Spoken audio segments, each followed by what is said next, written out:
Le fait que la ville et son espace urbain soient déconnectés de son bassin versant, ça génère aujourd'hui un certain nombre de dysfonctionnements qui sont extrêmement importants pour les humains et pas seulement pour la nature.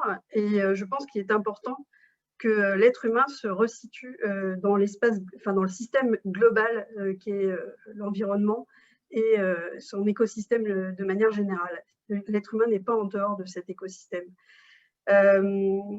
Ça a des incidences sur la qualité de l'eau, sur sa ressource en termes de quantité et de qualité, mais aussi sur les risques qui viennent finalement impacter les espaces environnementaux aujourd'hui. Il faut savoir que les espaces urbains se situent à hauteur de 80% dans des zones à risque, et la plupart de ces risques sont de nature hydraulique. Donc, on ne peut pas déplacer 80% des espaces urbains, ce ne sera pas possible. Donc ça, il faut bien comprendre. Il faut absolument que la ville retrouve sa place et sa connexion avec ce système de bassin versant. Aujourd'hui, et avant même, on faisait des projets sans se préoccuper finalement de l'environnement. Ensuite, on a mis en place un certain nombre de systèmes comme l'étude d'impact qui permet finalement de répondre de manière réglementaire à des enjeux, c'est-à-dire on dit voilà, je vais construire telle surface et je vais essayer de compenser finalement cet aménagement in situ à l'échelle du projet. On a complété ces approches avec des démarches d'écoquartier, de process haute qualité environnementale, HQE, et les principes de nature en ville, etc. Et là aussi, finalement, on est dans des échelles un peu plus élargies, mais on reste quand même sur l'échelle du quartier, des choses comme ça. Et donc, si ces dispositifs ont permis d'ouvrir la voie au fait de réinterroger la ville par rapport à son environnement, et c'était vraiment très important, parce qu'il y a une époque où on ne le faisait pas, aujourd'hui, ces approches, on en voit les limites, parce que finalement, ça permet de répondre à un certain nombre d'enjeux, mais ça n'a pas permis de reconnecter la ville à son système global. Et donc, les aménagements et les mesures compensatoires que l'on peut produire dans le cadre de ces projets, alors, pour certains, ils commencent à avoir cette approche un peu élargie, et Thierry Métro présentera des choses tout à l'heure dont on voit que finalement, ça commence à répondre à ces sujets-là, mais la plupart du temps, ça a un effet très local, mais en tout cas, l'agrégation de l'ensemble de ces mesures ne permettent pas finalement de reconnecter la ville à cet écosystème global.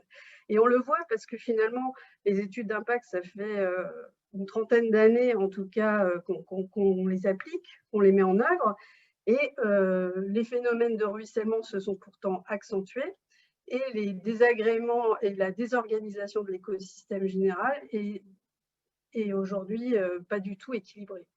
Donc, il y a un vrai intérêt à réintroduire cette échelle-là dans le projet urbain. Et donc, je pense qu'on s'attachera à aborder ces questions d'échelle dans l'ensemble du séminaire d'aujourd'hui.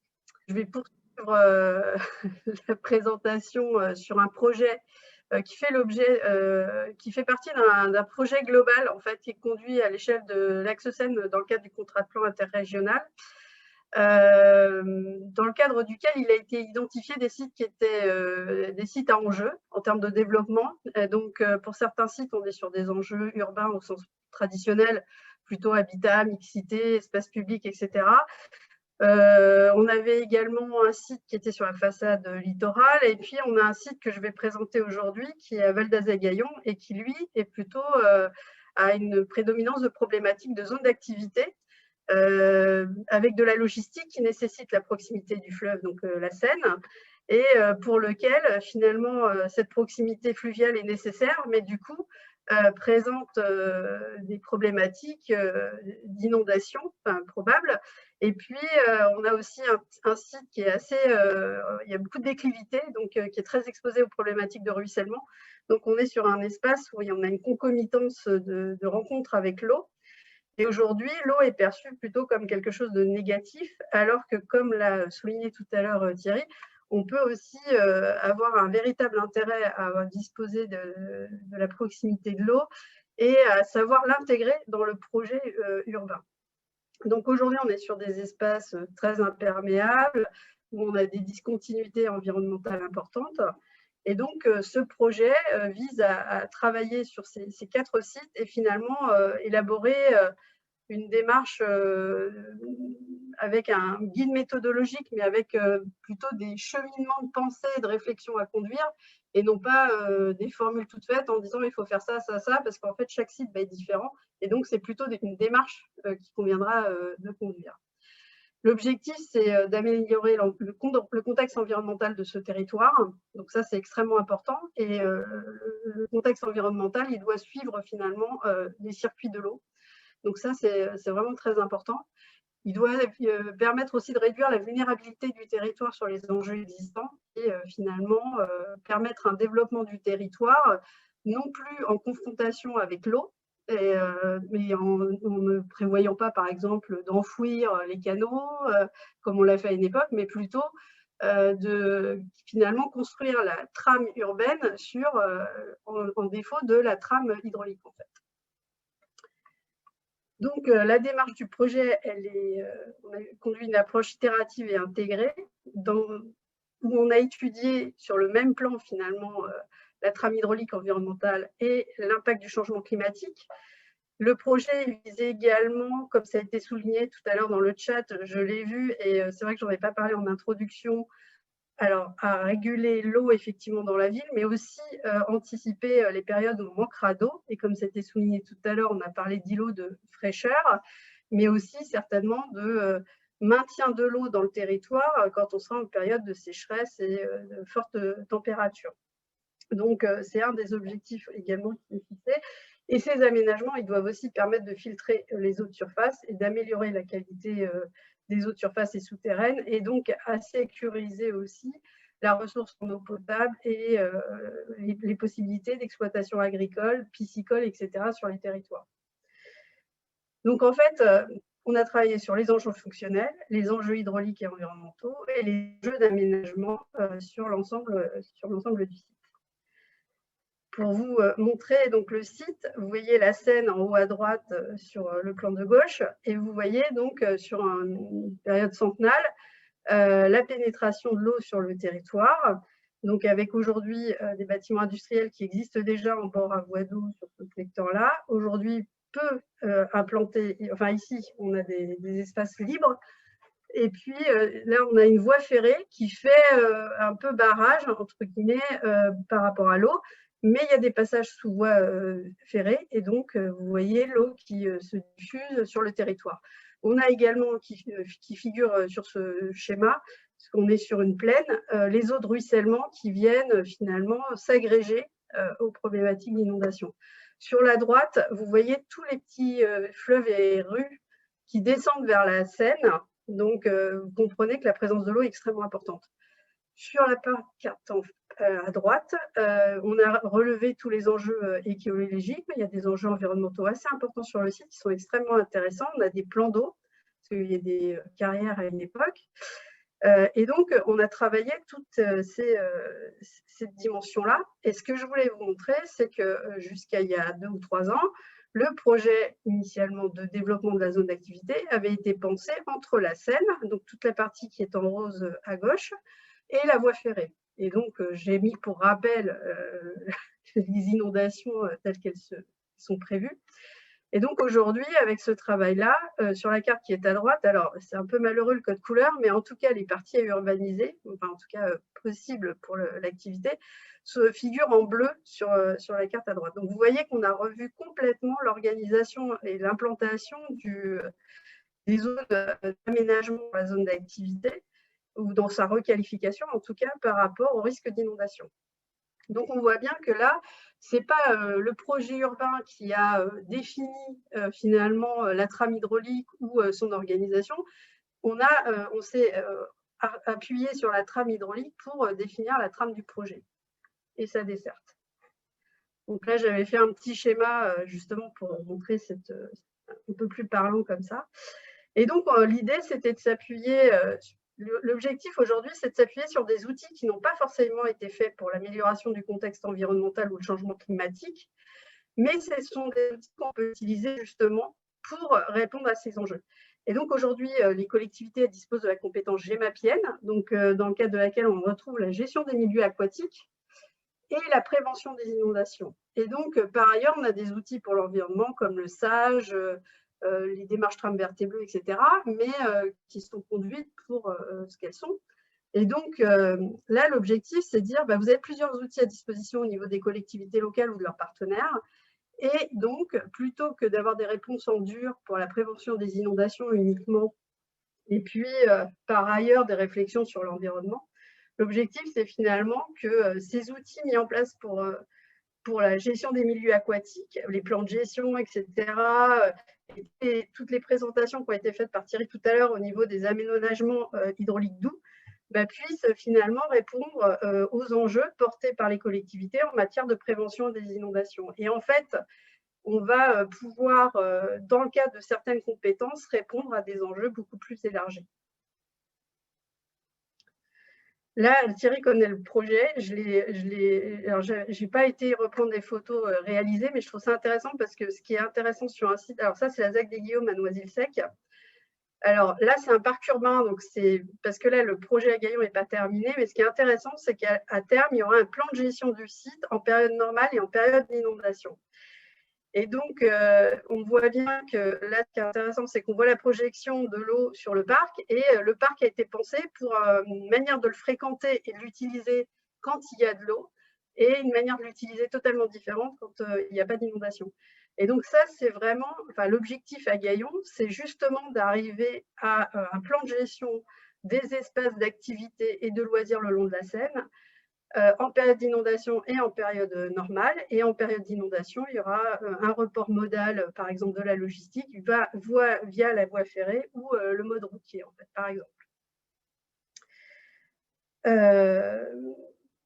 Cette méthodologie et les différentes démarches qui vous ont été présentées, elles ont pour objectif de s'inscrire, en tout cas de s'adapter aux effets du changement climatique sur le territoire, de répondre aux usages et aux fonctionnalités urbaines, tout en finalement en améliorant la qualité des eaux de surface et souterraines, anticiper le réchauffement climatique, donc à la fois dans le trop d'eau par certains moments et le manque d'eau à d'autres moments, ça a été soulevé tout à l'heure, réduire le poids des risques naturels, et Thierry le disait tout à l'heure, c'est gérer l'eau dans le temps, dans la ville, réduire sa progression, sa vitesse, et donner, donc agir sur ces questions-là, contribuer à l'amélioration du contexte environnemental, donc ça c'est extrêmement important, et puis finalement sécuriser l'action publique et privée.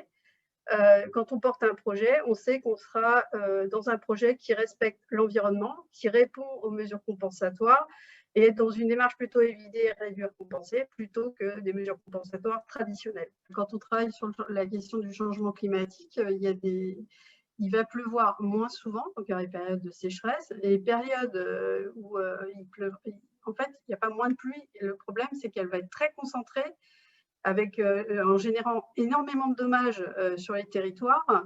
Et donc, ce que vient de dire Thierry, c'est qu'en fait, dans les aménagements qui sont proposés et qu'il a présenté tout à l'heure, l'intérêt, c'est à la fois de pouvoir gérer finalement ce trop plein d'eau qui va arriver d'un seul coup, en fait, finalement, et finalement d'arriver vers une inertie hydrique pour les périodes de sécheresse et de garder l'eau dans la ville, en fait. C'est issu de ce qu'on s'est dit pendant la réunion, et puis aussi de choses qui ressortent d'études qui sont en cours et de démarches exploratoires. Globalement, quand on est dans le cadre de projets opérationnels, dans leur phase opérationnelle, nous, on a constaté qu'il manquait souvent de la donnée, ou insuffisamment développée, ou alors des résultats non exploitables, parce que les calculs intermédiaires n'ont pas été communiqués aux porteurs de projets, etc. Et donc, en tout cas, quand on est dans le projet et dans la réalisation du projet, parce qu'aujourd'hui, on a beaucoup parlé de documents de planification, d'orientation stratégique, etc. Et c'est très important parce qu'effectivement, l'objectif, c'est bien évidemment de s'inscrire dans des démarches plus durables et plus exemplaires, mais encore faut-il en avoir les moyens quand on est le porteur de projet qui va venir finalement réaliser un projet. Donc, la question, c'est comment un porteur de projet qui réalise un projet à une échelle d'une parcelle ou d'un îlot au grand maximum, quand ce sont de très grands projets, pourrait finalement développer des réponses qui permettent finalement de répondre à ces grands enjeux à l'échelle du bassin, à l'échelle du sous-bassin, à la sous-cellule hydraulique, etc. Et de s'inscrire finalement dans la trame hydraulique qui a été évoquée à plusieurs reprises, à la fois au niveau de Saint-Brieuc, des différents intervenants, et puis de ce que rappelait Thierry tout à l'heure. Et je ne pense pas qu'un porteur de projet, même une collectivité, quand elle est entre guillemets pressée pour faire un équipement public, alors même si ça prend 3-4 ans, hein, elle puisse réaliser une étude hydraulique digne de ce nom et à l'échelle qui conviendrait pour finalement arriver à des réponses, on va dire, qui fassent sens. Donc, moi, ce qui ressort un peu de tout ce qui s'est dit, c'est que finalement, il faudrait que tous les travaux qui soient conduits dans le cadre de la GEMAPI, par exemple, du plan de gestion des eaux pluviales, qui, quand il existe, est obligatoirement annexé au PLU, mais quand il n'existe pas, il n'y a pas d'obligation à le faire. Donc, en fait, en réalité, on s'aperçoit que tous les territoires ne sont pas couverts par des SAGE, tous les territoires ne disposent pas d'un plan de gestion des eaux pluviales, tous les territoires n'ont pas développé une stratégie gémapienne. Ils ont pu le faire à la minima et ils ont bien le droit. On peut avoir une trame verte et bleue, mais pas forcément partout. Et puis, elles ne disent pas les mêmes choses et elles n'ont pas été développées dans les mêmes objectifs. Donc, en fait, aujourd'hui, un porteur de projet ou même une collectivité est assez démunie, finalement, je trouve, pour faire des projets tels qu'ont été présentés par Thierry Métro, par exemple. Donc, il serait intéressant que les outils qui existent puissent être réalisés ou conduits, en tout cas. Déjà, ça, c'est une première chose. Mais leur manière d'être conduite aujourd'hui, elle répond aux objectifs auxquels ils doivent répondre initialement, et c'est normal. Donc, ce qui serait intéressant, c'est qu'ils soient complétés, c'est-à-dire qu'ils continuent à répondre à leurs premiers objectifs, mais qu'ils s'élargissent dans leurs objectifs et qui permettent finalement de proposer et de suggérer des prescriptions, en tout cas dans le cadre du PLUI, pour les porteurs de projets, de manière à ce que lorsque l'on réalise un projet, finalement, on le réalise de manière intéressante et à répondre aux enjeux de la trame verte et bleue et au réseau hydraulique. Ce serait une manière de rendre plus efficient l'aménagement et de mettre la démarche d'aménagement au service de l'environnement, de la question hydraulique et des continuités, en fait. Ce que l'on ne pouvait pas forcément faire aujourd'hui, parce qu'avant, on ne s'y intéressait pas. Aujourd'hui, on s'y intéresse, mais moi, je considère qu'on n'a pas les outils côté aménageur, pas forcément tous les outils qui seraient nécessaires ou toute la connaissance suffisante pour le faire. Ça nécessite ce cheminement méthodologique qui est un partage avec les élus. Donc, il y a un travail en amont à faire, parce que tout à l'heure, il y a des gens qui disaient « mais oui, mais il y a une question de coût ». La compréhension de ce que ça coûte, de ce qu'on met dedans, à la fois en investissement, en fonctionnement, pourquoi ça relève pas du public, etc. Et tout ça, ça doit être travaillé et de toute façon, ça coûte moins cher. C'est ça qu'il faut bien comprendre. Alors évidemment, on peut faire des ACB, tout ça, mais sans faire de… Il y a un moment, il y a le bon sens aussi. Donc, on n'est pas forcément obligé de passer par des outils trop complexe en tout cas au départ. Ça aussi, je pense que il faut sortir de ces côtés outils, systématiquement. Il y a le bon sens qui doit aussi être mobilisé dans le cadre de ces démarches-là. Et engager tous ces travaux-là, ça a été évoqué à plusieurs reprises. Ça permet aussi, en intégrant les friches, les projets de renouvellement urbain qui permettent vraiment de réintervenir sur la trame urbaine, de s'inscrire dans le démarche aussi du zéro artificialisation nette. Très clairement. Donc, en fait, ça coûtera moins cher. C'est ça qu'il faut comprendre, même si on a l'impression que ça coûte plus cher, mais ça coûte moins cher sur le fond. Mais encore faut-il sortir du coût immédiat ou du coût et voir les coûts cachés, en fait. Parce que souvent, c'est un peu comme le transport. On dit que la route, c'est moins cher, mais on oublie de compter la réflexion des routes sur le plan national, alors que pour le mode fluvial et le mode ferroviaire, on comprend le coût de l'investissement des infrastructures. Là, on est un peu dans ces questions-là. Et on peut aussi aller dans des démarches d'espace multifonctionnel, comme ça a été présenté par plusieurs intervenants. Un espace où on gère l'eau, c'est aussi un espace qualitatif. C'est un espace qui permet de réduire la vulnérabilité, qui réduit les coûts d'inondation, qui sont des espaces récréatifs potentiellement. Et qui ont plusieurs fonctions. Ça sécurise aussi l'espace dédié aux piétons, aux modes actifs. Et tout ça, c'est des coûts qui sont séparés, sinon habituellement, en termes d'investissement dans les collectivités locales. Donc, la question du coût, elle est vraiment à réviser, enfin à penser avec cette approche-là. Il y aura un des ateliers qui porte là-dessus, mais comme ça a été posé pendant la séance, je me suis permise d'y répondre quand même. Voilà, je vais conclure là-dessus et je pense, comme Thierry, qu'il faut former des gens. On voit que c'est très difficile d'avoir des approches en ce sens, globalement.